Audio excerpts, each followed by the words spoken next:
García Page ha sido uno de los primeros aludidos en contestar a toda esta retahíla de informaciones y de mensajes y decía precisamente eso, que no se puede entender a Sánchez sin Ábalos. ¿Por qué? Porque eran uña y carne.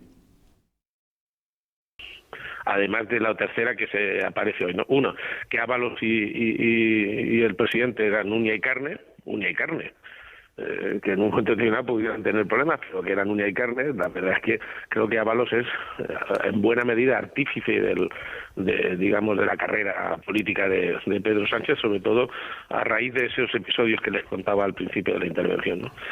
Y lo segundo es que los presidentes que ya estábamos de presidentes antes de los cambios en el PSOE, muchas veces nos preguntábamos entre nosotros, oye, ¿a qué viene la inquina? ¿Por qué hay este ambiente tan hostil? Porque puede uno entender que la dirección siempre quiera que se le sometan, eso es normal, casi diría, aunque no entendible. Pero yo no, ¿dónde viene la inquina? Es decir, me importa que quede muy claro que si se hubieran conducido las cosas con una actitud, con una dinámica más tolerante a las críticas, pues no hubiera habido ni mucho menos tanta tensión y tanta crispación, ¿no? Porque César, luego escuchamos también lo que ha dicho Susana Díaz, lo que ha dicho Lambán, muy fuerte también, pero te quería preguntar, claro, García Page está diciendo que había una inquina especial en el Partido Socialista de Pedro Sánchez hacia esos varones que venían ya de atrás, que venían de la época anterior a Sánchez y que había un deseo de reprimirlos, de marcarles, como dice el propio Pedro Sánchez, de que no se salieran del tiesto. Esto es lo que demuestran los mensajes, el afán represivo y total de Pedro Sánchez con Ábalos de lugarteniente, ¿no? Por así decirlo. No se puede explicar la carrera de Sánchez sin Ábalos, dice el presidente de Castilla-La Mancha. Sí, es muy curioso, ¿no? Porque si uno repasa cómo reconquista Pedro Sánchez la Secretaría General, lo hace engañando a la militancia y escudándose en la voluntad de los militantes y la democracia interna y en el derecho a discrepar del aparato del partido para volver a ser él el aparato del partido. Entonces, una de las infinitas traiciones, contradicciones o cambios de opinión que diría el propio Sánchez que contradicen su propia trayectoria es precisamente esa.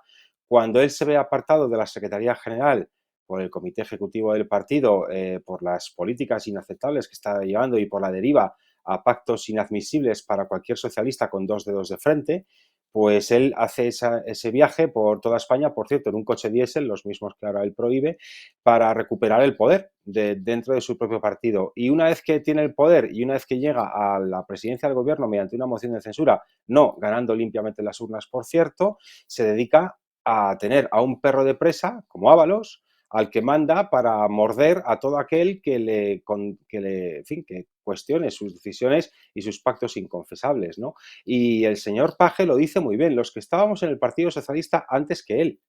Claro, es que el Partido Socialista previo a Sánchez no tiene nada que ver con este partido sanchista, que es lo que ha transformado Sánchez al PSOE. Eso por un lado.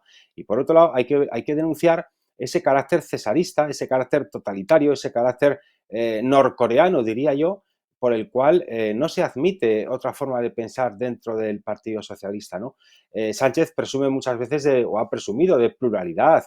Bueno, pues ahí se ve la pluralidad. Pero bueno, yo comprendo que cuando estás dispuesto a vender hasta a tu señora madre con tal de seguir a la Moncloa una hora más, que eso es Pedro Sánchez, pues comprendo que te molesten todos aquellos que te están cuestionando, pues que pongas la gobernabilidad de España en manos de los independentistas, como prometiste hacer, que con Bildu no voy a pactar, si quieres se lo repito 5 veces y luego pacto, que la amnistía no es posible porque no es constitucional y la concedo, que, en fin, todas estas grandes traiciones que ha hecho Pedro Sánchez, no ya a la Constitución, no ya al ordenamiento jurídico, no ya al interés general de España, sino a sus propias promesas, pues todo aquel que ha cuestionado eso, pues se ha visto evidentemente con el perro de presa de Sánchez, que era Ábalos, para irles a morderles en sables en la parte.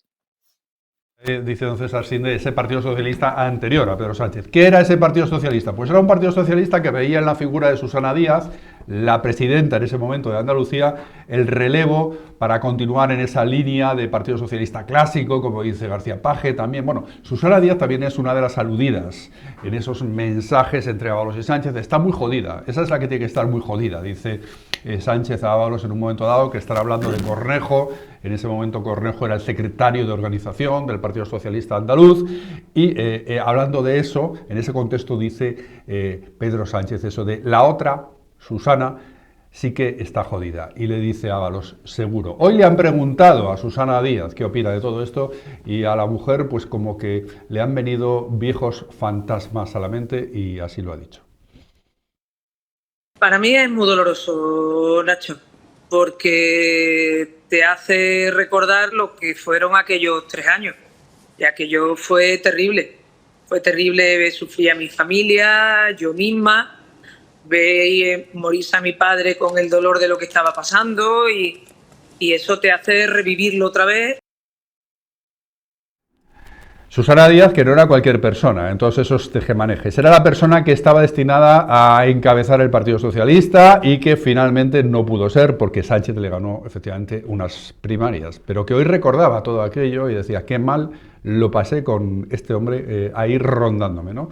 Oye, qué mal lo pasé. Sánchez no perdona fácilmente, ¿eh? O sea, a Susana Díaz le ha hecho pasar las de Caín, efectivamente, la relegó a ella al Senado. Un puesto además que dependía de la voluntad de Pedro Sánchez directamente porque es senadora por designación autonómica. Entonces él, controlando el partido en Andalucía, pues controla a qué senadores pueden ir del Partido Socialista al Senado, ¿no? En esa designación autonómica. La retiró en cierta ocasión de la Diputación Permanente del Senado, cosa que sentó muy mal a ella y a todos los suyos, porque diríamos que el acoso a Susana Díaz es el acoso al susanismo en Andalucía. Claro. O sea, todos los que estaban alrededor de Susana Díaz, que olían a Susana Díaz, todos fueron laminados absolutamente, ¿no? Absolutamente. Entonces se refiere a eso. Pero bueno, por cierto, esto nota al margen. Tanto que hablan y presumen de feminismo y tal en el Partido Socialista, ahí tuvieron una ocasión de oro de elegir a una presidenta. Claro. Y votaron por el hombres, ¿no? Había una mujer y un hombre en liza. Y todos votaron, o mayoritariamente votaron por el hombre. Hombre, no sé si es el momento de llevar a las mujeres a la cúspide y tal, no sé qué. Pues tenían una ocasión de oro ahí desperdiciada. Podrían haber votado a Susana Díaz. Otro gallo nos hubiera cantado, probablemente. Hubo un momento, en ese momento, yo lo recuerdo perfectamente, hace 10 años aproximadamente, que decían que 2 mujeres iban a estar al frente de España. En el PSOE Susana Díaz y en el PSOE hablaban de Soraya Sáenz de Santa María. Lo que ha llovido en 10 años y las cosas como al final han ido por donde no se preveía en ese momento. Y Lambán en ese momento de las conversaciones estaba todavía al frente del PSOE en Aragón y hoy también le han preguntado a Lambán, que ha sido muy gráfico al expresar cómo eran lo que él ha definido como encuentros telefónicos con Pedro Sánchez. Pero me ha dicho usted que entonces Ábalos era bastante cordial, aunque luego igual a Sánchez le contase otra cosa, pero con ustedes era bastante cordial, pero también me ha dicho que con Sánchez ha tenido algunas broncas, o sea que al final era más, iba a decir bruto, Sánchez en la manera de expresar sus opiniones con ustedes que el propio Ábalos. Yo tuve 3 o 4 episodios con Sánchez, telefónicos, todos ellos, donde me sorprendía la ira, la pérdida de control que incluso a veces yo percibía ante comentarios que yo había hecho y que a él no le habían gustado. Lejos de hacer una reflexión a la que yo le invitaba cada vez que se producían este tipo de situaciones, las reacciones del presidente eran, repito, iracundas y que a mí me sorprendían siempre, precisamente por eso, porque me parecían fuera de lugar y me parecían más fruto de una obsesión que fruto de la reacción normal de un responsable político ante otro de su partido que discrepa de él y que en otros tiempos en el PSOE se han... Bueno, César, esto que dice Lambán, que ya no está en el circuito político, que además está pues pasándolo mal, pues con un problema de salud, esto es muy fuerte, porque te está hablando de un personaje que es presidente del gobierno, pero que no tiene autocontrol, que es iracundo, que tiene ira por teléfono, es decir, que no es capaz de sostenerse, que está lleno de soberbia, de ira.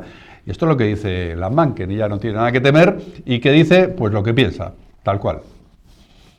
Sí, yo no soy psiquiatra ni psicólogo, soy un simple periodista y por tanto no tengo conocimientos profundos ni técnicos de esa materia del comportamiento humano, de la psique humana y de si realmente una persona puede ser considerada psicópata o no. Pero el mejor ejemplo de lo que es Pedro Sánchez, en mi opinión, es su actuación lamentable y vergonzosa en Paiporta. Cómo huye ante el peligro, las imágenes con esa cara desencajada como de postureo y, sobre todo, cómo comparece después diciendo yo estoy bien. Vamos a ver, a toda España en aquel momento nos importaba 3C puntos suspensivos cómo estaba el señor Sánchez. Lo que nos importaba eran cómo estaban nuestros compatriotas en Valencia. En ese momento no sabíamos que había habido 225 muertos en la riada de Valencia, en la Gota Fría, pero sabíamos y habíamos visto las imágenes de lo mal que estaba esa queridísima parte de España como es Valencia, a raíz de esa Gota Fría. Y lo primero que se le ocurre decir a Sánchez cuando sale a la palestra en esa rueda de prensa, después de dejar sola a su majestad el rey y de oír como un cobarde, es yo estoy bien. Pero ¿qué clase de sinvergüenza tenemos en la Moncloa? ¿Qué clase de personalidad tenemos en el hombre que preside el gobierno de España? ¿Qué clase de amor propio desmedido que puede que roce la psicopatía tiene este hombre?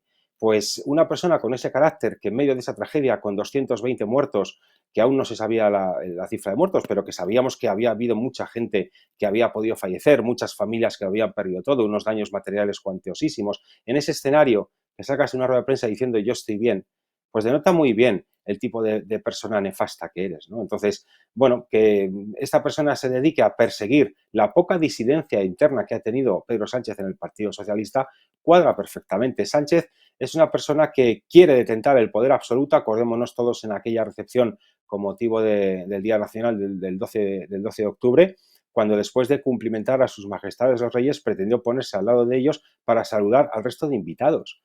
Un acto que todo el mundo sabemos el protocolo, aunque no hayamos asistido a él. Sabemos que hay un besamanos, los invitados cumplimentan a sus majestades los reyes y entran a los diferentes salones donde se celebra esa comida con motivo del día de la fiesta nacional, del Día Nacional de España, ¿no? El 12 de octubre, el Día de la Hispanidad. Que Sánchez se quedara intentando saludar a los demás es otra muestra más del egocentrismo desmesurado que tiene este señor, ¿no? Por tanto, que haya perseguido de esa manera y que haya tenido un perro de presa para asustar, amedrentar, coaccionar, y vaya usted a saber qué más cosas que no hemos sabido, pero que ha dejado escrito por WhatsApp, que Sánchez tuviera esa actitud, no me sorprende en absoluto. Este señor no admite la disidencia, no admite que se le critique, no reconoce haber hecho nada mal desde que es presidente del gobierno, que es que manda narices, ¿no? Me estoy acordando de esa famosa entrevista en Onda Cero con Carlos Alsina, cuando le dice Carlos Alsina, presidente, ¿por qué nos ha mentido tanto? Y dice él, con una cara más dura que el hormigón armado, dice, dígame usted en qué. Bueno, pues es que este es Pedro Sánchez, ¿no? Ojalá se hubiera metido actor y no a político. La verdad es que hubiéramos ganado posiblemente un gran actor y nos hubiéramos librado del peor presidente de la democracia. Bueno, y el caso es Benjamín, que podemos tener una semana de órdago. También hablaba García Paje en su entrevista en Onda Cero de la famosa cajita de zapatos que está en la casa de Koldo y que es donde está saliendo esto, en ese pendrive que está en la cajita de zapatos de Koldo, y es donde está saliendo supuestamente todo esto. Claro, ¿de dónde está saliendo todo esto? Porque hay gente que ya dice claramente, con una expresión muy de película de mafiosos, esta es la cabeza de caballo que está colocando Ábalos en la cama de Sánchez, para decir, ojo, que puedo decir muchísimas cosas, no solamente esto que ya he dicho, sino cosas incluso mucho más graves, ¿no? Está Ábalos detrás de esta filtración. Yo, si manejamos teorías, me apunto a esta, desde luego, a que está Ábalos detrás de la filtración, evidentemente que está Ábalos. Y además también lo interpreto como una señal dirigida hacia Pedro Sánchez. Al final, lo que ha filtrado tiene ese valor que hemos analizado, pero no es nada comprometedor para Pedro Sánchez desde el punto de vista judicial, nada comprometedor. Podemos especular mucho, hacer muchas elucubraciones, pero no le acusa de nada, ni le implica en nada, ¿no? Más allá de eso que hablábamos al principio, de que, hombre, tienen tanta confianza a Ábalos y él, y que han mantenido la relación incluso en mitad de la tormenta, cuando ya se sabían todas las acusaciones que pesaban sobre Ábalos, pues él seguía ya mandándole mensajes de ánimo y seguían relacionados, no han roto nunca ese cordón umbilical. Eso es quizá lo más comprometedor para Pedro Sánchez, pero realmente no hay nada delictivo, no hay nada, ¿no?, muy jugoso. Pero yo lo interpreto como oye, a ver, vengan de donde vengan, además, vengan de donde vengan de una caja de zapatos con memorias de pendrive o discos duros, o vengan del propio Ábalos, El caso es que es lo mismo, es una especie de punta del iceberg, ¿no? Es una especie de punta del iceberg. ¿Cuántos mensajes se han podido cruzar durante 5 o 6 años que estuvieron juntos en el gobierno, 5 años, Ábalos y Sánchez? ¿Cuántos? Incluso antes, ¿no? En la campaña en la que él ascendió a las primarias. Pues cientos de mensajes. ¿Puede haber mensajes comprometedores? Pues puede haberlo, puede haber de todo ahí, puede haber absolutamente de todo. Puede haber cosas que a Pedro Sánchez no le interese que salgan. Y ya no porque sean delictivas, sino porque pueden ser muy comprometedoras desde el punto de vista político también, sobre opiniones sobre Puigdemont, sobre Otegi, sobre sus socios. En fin, puede haber muchas cosas que le hagan mucho daño. Y esto es una bengala lanzada en la noche, en la soledad de la noche de Ábalos, ¿no?